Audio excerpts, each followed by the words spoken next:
Hey, good afternoon, everyone. Thanks for joining us today. We will let people filter in quickly and we will get going. So, what's new in Arizona? Oh, geez. We hit our first 100-degree day on Monday, so it's happening.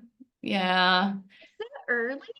I mean, because No, actually, it's not. It's normally around this time. But the thing that sucks is, so then I was up north with my girlfriends this weekend, and we were gonna hike one of the mountains that's up there in the White Mountains. And it was 96 degrees in Phoenix. And so we go out there and we're hiking in snow. Like we would like walk on snow and you would take a step and go down to your knee. And we're like, this is not like it's 96 degrees. I am so confused. And then you go to, 3 hours north and this road just opened and it's so snowy you can't even find this trail. So we really messed up on that one, but that is crazy. I mean, you kind of forget about that when you're not in that environment that you're so close to literally everything that you could do one thing in the morning and have the other thing in the afternoon. Yeah. Yeah. I think it's an Arizona problem in general because when we had a place in Salt Lake or a branch in Salt Lake, same thing. We left March to go visit them and I didn't bring a jacket and we landed and it was like 30 degrees. And I'm like, wait a minute, people in the rest of the country have this thing called weather. Like I thought it was just sunny and perfect every day. Love Salt Lake, because Salt Lake is one of those places where you could go skiing in the morning and then go golfing or do something outside in the afternoon, go back to Yeah. Salt Lake and do it. I like Yeah. those places. So yeah. Well, we will get started here this morning. Thank you everybody for joining us. This is the last weekend mortgage today. If we haven't met, I'm Faith Howard Mooney, SVP of Member Engagement at the Mortgage Collaborative. And I'm so lucky today because we haven't connected for a while, but one of my favorite people within our network is on with us today because she's fun and funny and super smart. Katie Klauss, who is the EVP at People's Mortgage. Thank you for doing this, Katie. Yeah. Thanks for having me. I know it's been so long. It's so good to see your face. Yeah, yours Be back. as I feel like I was on a TMC hiatus and now I'm back and ready to play. well. That sounds fantastic. We look forward to that. Do you want to give like just a little brief to kind of level set with the audience on who People's Mortgage is? I happen to notice I always say it's all about the people. Oh, yeah, You that's got our that saying. That's our connected. saying. Yeah. Yep, that's one of our mission statements. So, we're an independent mortgage banker outside of Tempe, Arizona. We've been around since 1998, so we celebrated our 25th anniversary last year, which is, very important in this industry and how crazy things are to be able to be around and the longevity that we've had. We are licensed in 40 states plus DC and expanding a lot, especially on the West Coast and in Virginia, the East Coast. We're really trying to expand, not in our market, which is normally Arizona. So it's been a lot of growth over the last about 2 years and getting to know new markets, which is exciting. And we do pretty much all retail, but kind of any loan products that we can offer, especially in the environment we're in right now. We are offering all of them. So it's been quite an adventure over the years. And I've been here since 2001, started as a receptionist, and now obviously a EVP over mostly the operations side of things and also on the executive committee. So And have your hands in every project that yes. Pulse has going on there as Yeah. always. But yeah, I always marvel at that you've been there for 23 of the 25 years. Yeah. Yeah. We were like Sure. 25 of us when we started, and we've, depending on the market, have fluctuated from, up to 600. Now we're about 300 or 400 people. So yeah, it's been quite an adventure, but it's a very fun place to work. So Yep, really enjoy that it. those Yeah. do. Neat stuff there.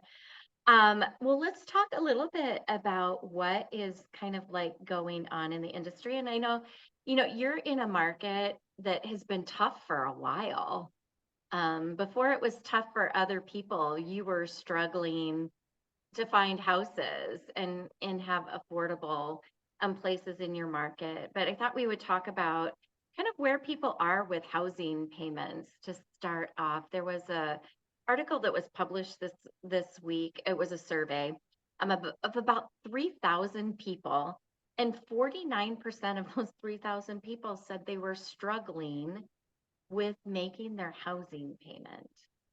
Um, Almost 50%. Yeah, Which crazy. I mean, it is crazy when you think about it, 50%. And then you think about like when some of those individuals, you would think that those weren't individuals that just got their mortgages, right?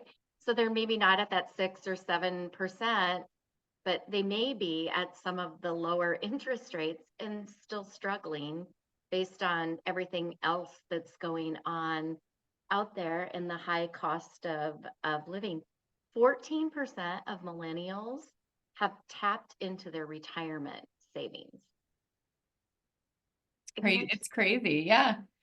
And it's the study is interesting to me because I'm wondering, what percentage of like kind of where people are at. Because back to there's just such a difference between people who have their mortgage payments now because of interest rates, although interest rates have been high for a year, a 18 months while? now. Yeah, it feels like it has been a very long time. And so some of those people with the lower interest rates, I don't know if they had larger mortgage payments up front that maybe they weren't accounting for the inflation and the other costs that have kind of compounded because everything is more expensive. And so if you were house poor to begin with, those types of things um, didn't help. I also wonder that statistic of how many people what struggling means and how many people like are not cutting back versus, it feels like we always What's talk the about like budget? why is everybody like everybody's out there spending money, and especially where I live, it feels like everybody is out there spending money all the time.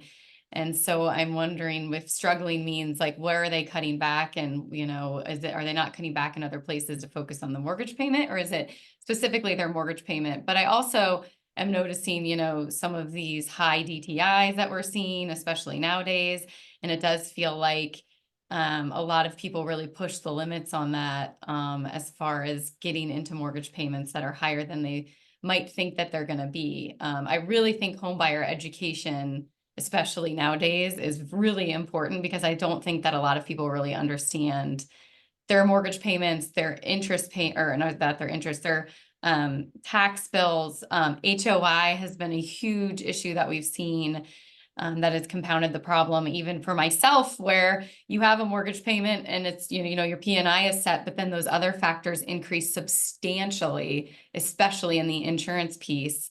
And just that extra $150 a month might affect people. So people could definitely be struggling with those types of things. Yeah, I think, and Ash, thanks for putting that rise in escrows, she put in the chat. I think I mean, definitely is some of it. And with everything going up, I'm in a place where I have an HOA. It's an outrageously high HOA already, but then you look at your HOA's budget and the cost of lawn care and snow removal, and none of those things are going down. So I'm dreading it. It's like the HOA can't go up anymore, can it? Yeah. But it can. Yeah. So it's like it can. And I think people, I don't know about you. I've never been a person who loves to go to the grocery store.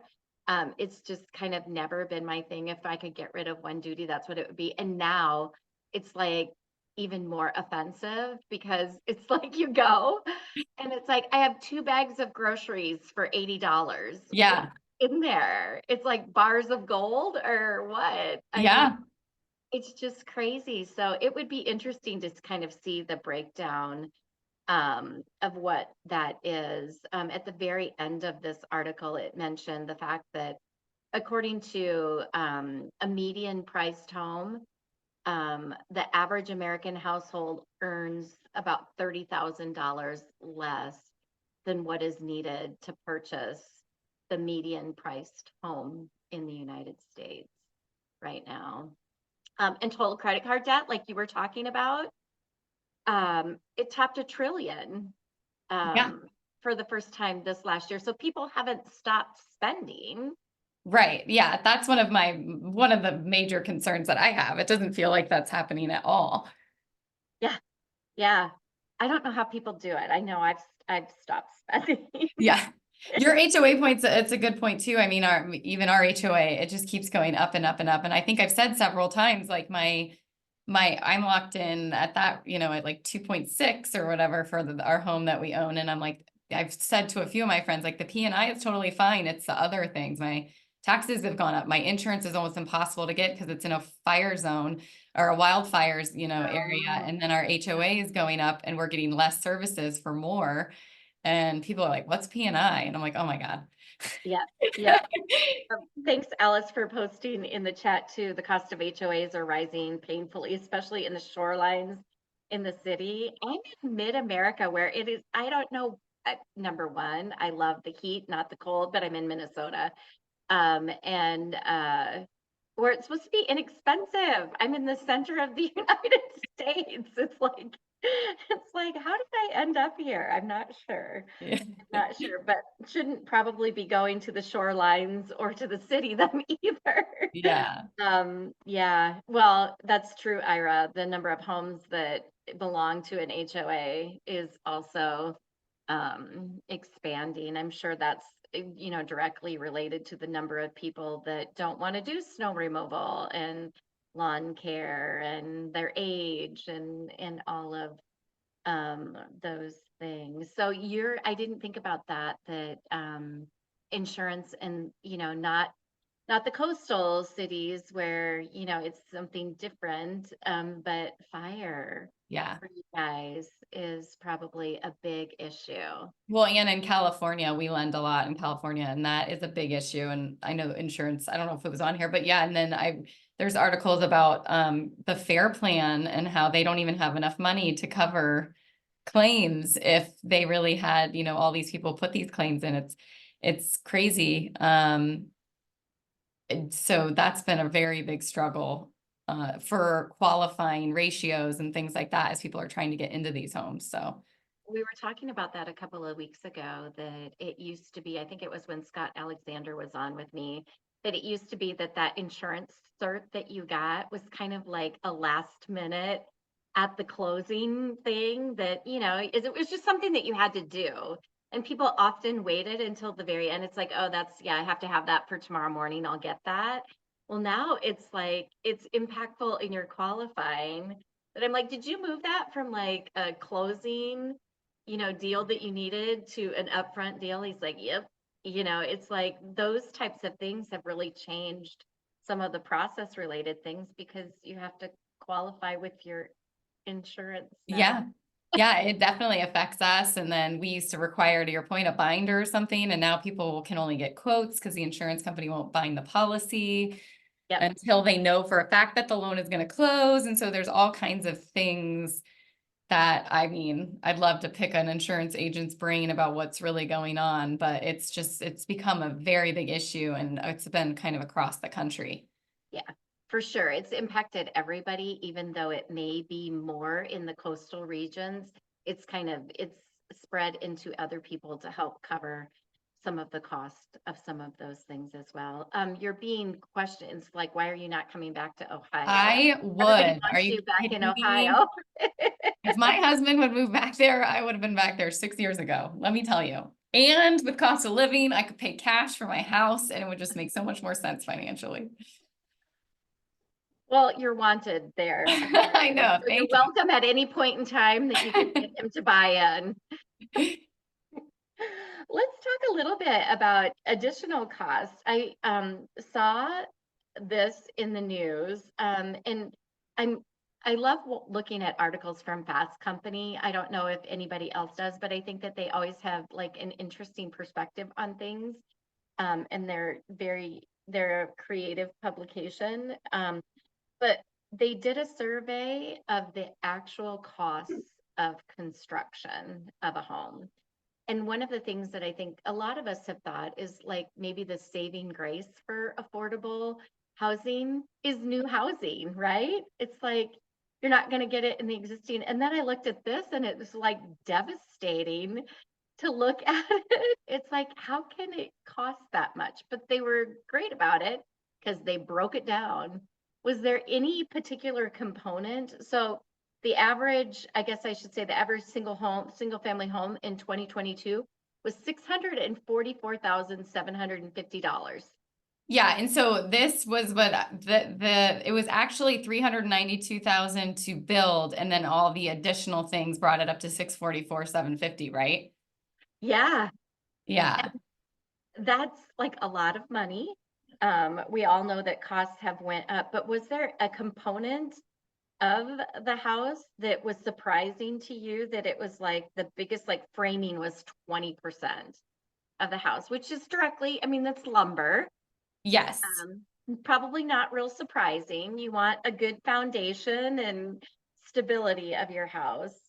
Um, for me, it was interior finishes at 24%, more than the construction. And exterior finishes at 12%.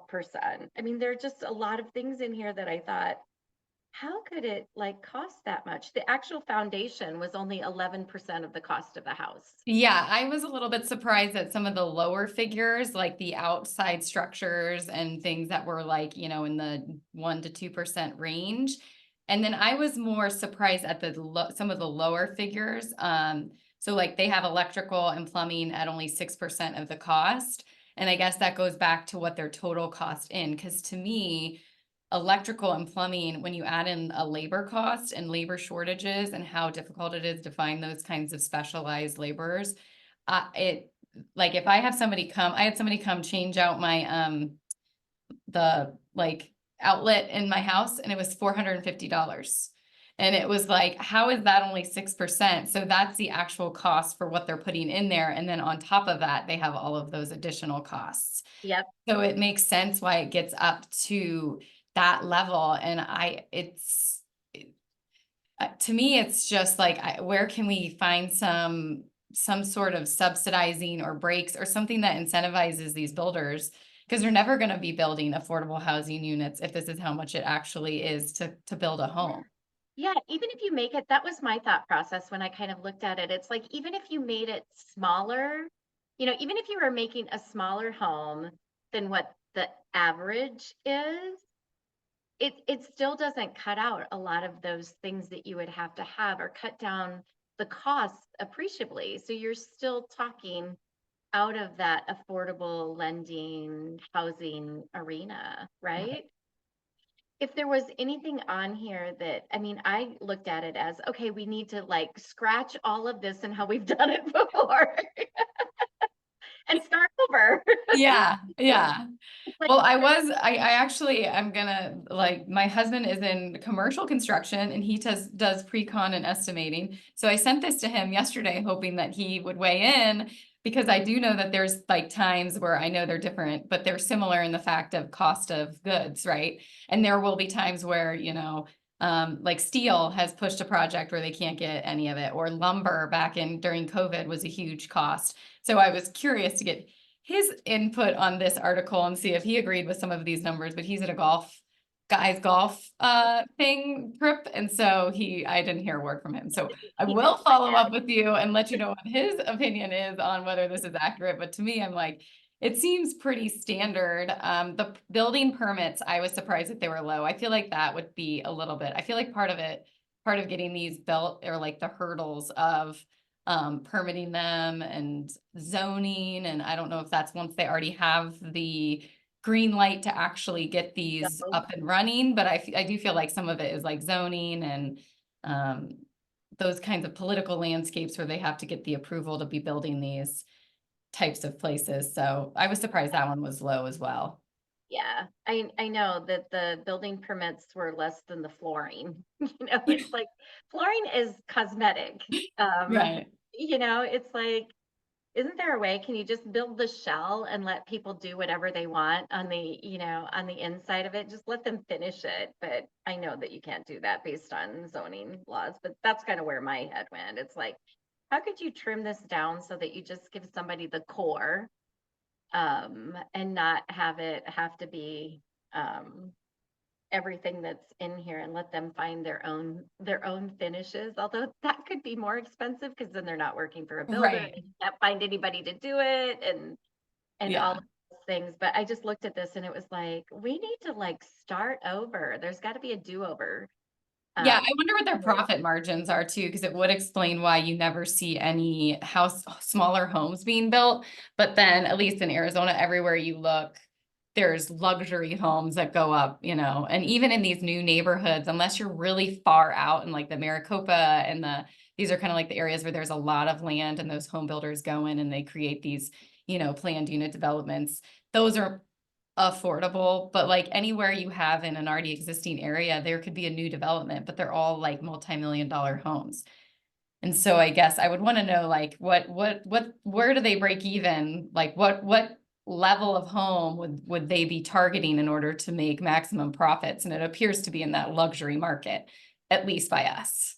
yeah, I would say I think that that is probably true most places. And then where my mind went kind of with that whole luxury market, and I don't know if this is everywhere, but I've seen it kind of here, even with rentals that are here, not rental housing, but rental apartment units. Anybody that moves into like apartment dwellings, it seems like here where I am, it's like they're not standard apartments anymore. They're like even like our retirement facilities and all of those things, they all have like amenities that I would love to have that I pay $492 a month for here that I don't have. And it's like, I think people's expectations, I mean, do you think that that's part of it is like because people are spending more time in their homes since COVID and have begun to value that, do you think what we expect out of our housing is also greater and a different quality? And that's driving some of this as well? I mean, I think that's a good question. I also feel like people, for whatever reason, like having a smaller home is not how it used to be. Like people want these big flashy homes, but you don't really need those big flashy homes. And so what's funny about also is you saying that is even like the senior communities it's driving some of the issue because they build them here too. And they have, one had an equestrian center and a bar and A a beauty salon. salon.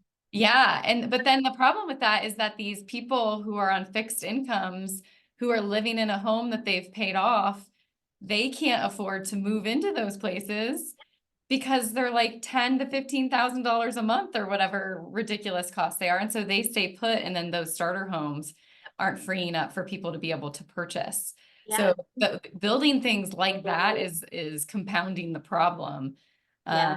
And I guess I'm old and cheap, so I don't need any of that. My house is 1,600 square feet. Like I don't need any of those things. I think it would be nice to have them. I think all you need is a backyard and a place to run or a park nearby. But um, yeah, I do think people want more than just the simple things that apartments used to be, which was a kitchen and 2 bedrooms or something like that. So I don't really understand why all the things that are going up have to be luxury and have to have those extra things, and why someone can't just focus on providing what people need, which is a place to live and a roof over their head.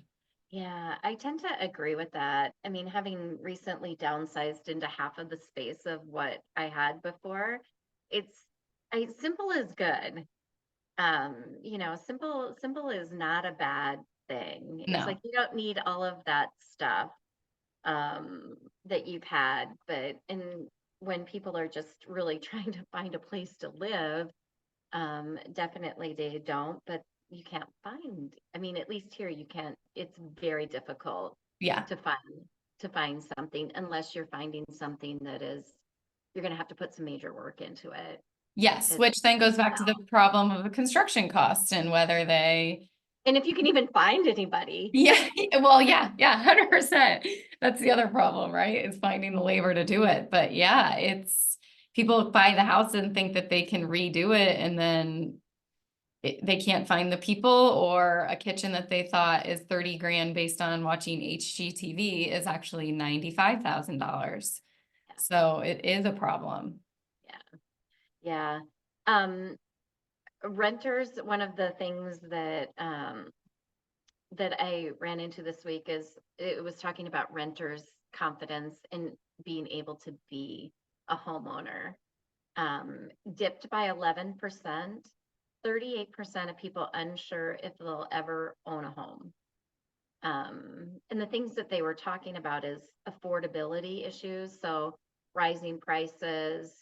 Um, Gen Z apparently is the group of people, if you wanted to categorize people that are remaining most hopeful. Um, I don't know as we're, I mean, it used to be the thought process used to be that everybody needs to own a home. Everybody should own a home. Um, at least when I was in an actual mortgage office. And it doesn't appear like a lot of people feel like it's even an opportunity for them to do anymore. Yeah.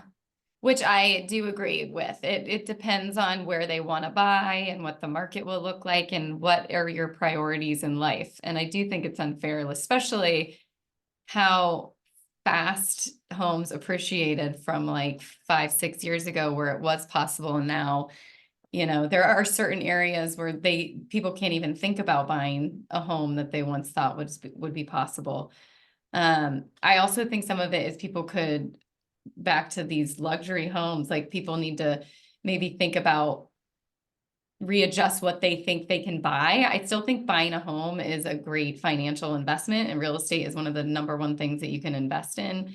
And I think it's important, and it, teaches a lot. And these same people that might be saying that they can't buy a home might be spending $2,500 a month in rent for a 2 bedroom. And maybe they just, if you can buy a home and you can get into it, like you just kind of need to compare what your budget is, what you can get for it. And I still think buying a home is the smartest financial choice that you can make. Yeah. So even though it might not feel like it right now, I hope that 38% of the people who think they might never buy a home still try to do the things that they need to do in order to find a home and eventually own a home. Cause I think it is very beneficial. Yep. I was reading an article this morning. It was after I had forwarded some information over to you. So it wasn't something that I had shared with you, but I was reading an article this morning that was written by a Gen Zer. And they're like, I will own a home. It may take me a lot longer. And they had a list of 10 things that they needed to do. And one of those that I was kind of surprised to see in there, especially in light of we were talking about earlier how spending has not gone down. One of the things on that list was living debt free. Living debt free, saving the money for a home, and having what they wanted. And in reading this article, um, it was more on the bend of I will get there eventually. It's just not at the same age or time frame that my parents did Yeah. or my grandparents did. Things are different now. So that was a very hopeful article Yeah. written That's by awesome. this individual that they were like, you can do it. You just have to be willing to commit to the steps Yeah, of I think moving that's in. great. And I do think it's harder to commit to the steps because it's back to the rental cost. Like, when I was in college, my rent was $340 a month. Now it would be 1,200 and it would be much harder to You're save. So, lucky. yeah, I agree. Like me just saying you can still do it, it's much harder than it was previously. And I think that's why people get discouraged. And I totally understand. That is discouraging, but there are a lot of different ways that you can get into a home, and there's a lot of different down payment or down payment assistance options. There's a lot of, lower down payment than 20. There's a lot of different things that you can do to try to get into a home. And it would still be worth it in the long run. Yeah, I think that is so true. One of the things that we had talked about very briefly last week is the true cost of home ownership. And I think that, if you're not ready for what that cost is, maybe it's better right now that you're not attempting to do that. There was the dissatisfaction percentage was 67% of homeowners had regrets about purchasing because they weren't prepared for what the costs associated. once they bought their house, what some of those costs would look like. And some of them, like insurance and some of those things that we talked about earlier, like totally out of your control. It's not something that you get to control. And you Yeah, still, I would love to know when that was taken too, because it's funny. It's like nobody wants to own their home when their roof gives out or their AC breaks in the middle of the summer. Then everyone regrets buying their own home. But for the most part, I feel like I was surprised that it was 67% regret it, because it a lot of people are sitting on a lot of wealth in their home, and yeah, it's just crazy that it's that high, because I think don't like 75 or 80% of people have a mortgage rate under 4%. So we're only talking about a small percentage of people who might have bought homes that they were just trying to get into, and they played the game. I feel like these are people that maybe bought when rates just went up and prices were still high and now they regret it. yeah. I feel I like for mean, the most part, most people really, only hate home ownership when things break. yeah. It's funny that you say that because I was like, give me the data. I want the data on all of that. I want to talk Yeah. to those people and find out like what really happened. Did something happen after you moved in that it wasn't what you expected? Or Yeah. give me the details. Yeah, these articles are so, like they fit the narrative that the person writing them wants, but I'm like, that can't be true. Who actually 67% is a really high number. It's from Clever Real Estate. If people want to look it up and dig into it further, Clever was the publisher of that particular article. I think their point in talking about it was more geared towards LOs need to be, um, maybe there's some training that needs to be done. And I don't know if it's ever been done on the LO side to position people for the costs associated afterwards. I always equate that to the real estate agent myself, kind of prepping people for this is kind of what you're getting into with home ownership. But definitely bends towards let's train our younger people and our people that are still in high school and in college on what a mortgage is, what home ownership means, what some of those things are, so they're prepped.